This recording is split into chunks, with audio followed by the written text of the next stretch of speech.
پیاوێکی خواناسی بەڕێز چەند کوڕ و کچی دەبێ، زۆر دەوڵەمەندیش دەبێ، سەروەت و سامانێکی زۆری دەبێ، لە سەرمەرگیا کە لەسەر جێگا ڕاکشاوە کوڕەکانی بانگ دەکا و کچەکانی ئامۆژگاری دەکا.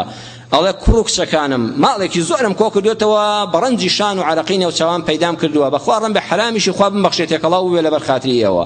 توخوا کە مردم لەسەر ماڵی دنیا بەگژ یەکامەچن، بە شەرعی خوا کوڕ و کچ بەشی خۆی وەرگرێ و کەس مەغدور نەبێ. ڕوو لە خوا بن، ڕێزی دۆستەکانم بگرن، بۆ خەڵک چاک بن، شەڕانی مەبن، ئەهلی خێر و کەسابەت بن. ئەم بنە ماڵە نانێکی لێ خوراوە مەی بڕن. ئەم قسانە دەکا و کابرا کۆچی دوایی دەکا. دەیبەن بۆ سەر قەبران، عەرزم کردن لەسەر قەبران ئینسان دەبێت هەژێ کە دەچێتە سەر ئەم چاڵە. کاتێک کە دەیخەنە گۆڕەکەوە کوڕێک لە کوڕەکانی دەڵێت تو خوا با چاوم بە باوکم کەی کوڕە با باخری ئێستا خوا حافیزی لێ کرد، ئەی ماچت کرد، لە تو خوا بزان بەرەو قیبلە خستویانتە گۆڕەوە. کابرێک کە خستوێت یە گۆڕەوە براکەم خۆ من ئەرم جارەم لێ 50 مردم خستەختە گۆڕەوە، ئارە وەڵڵا بەرەو قیبلە خستومەتە گۆڕەوە، ئەڵێ تو خوا مۆڵەتم بدەن، بەس تو خوا وازم لێ بێن و لە دەوری گۆڕەکە تۆزێ دوورکەونەوە، با بە ئارەزووی خۆم ئاخر جار ماچی باوکم بکەم، تو خوا من گەلێ لێی دوور بووم، خزمەتم نەکرد وەکو پێویست، با بە مشتاقیەوە ماچێکی ئەو ڕوومەتەی بکەم، با دڵنیا بم کە باوکم بەرەو قیبلەیە.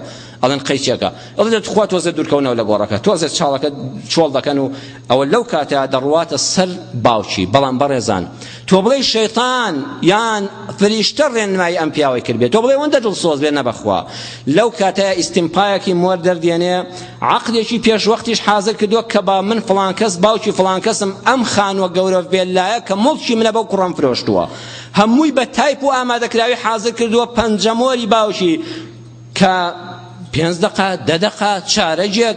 ئەڵەن کاکە گیان درەنگە و خەڵکە ڕاوەستاوە، کاکە وەرە دەرەوە با گوڵەکەی بەسەراکەینەوە، بەڵام هیچ دەنگ نابێ، ئەڕۆن سەی دەکەن، ئەویش بەسەر باوکیان ڕوحی دەرچووە، بەڵام دەستی باوکی لە کفنەکە دەرێناوە پەنجەمۆری پێکردو و کتابێکی معاملە لەوێ کەوتووە.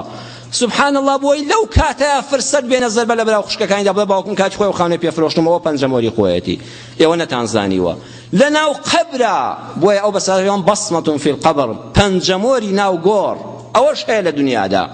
لەو کاتەدا دەویست پەنجەمۆر بە باوکی بکات بە مردووی خوا، لەو وەختەیە ڕوحی کێشا، بۆی بەهەڕی سوابێ تۆ لەو وەختەیە لە جیاتی وەفا بۆ باوکت بیر بکەیەوە مڵکێکی پێتاپۆکەی.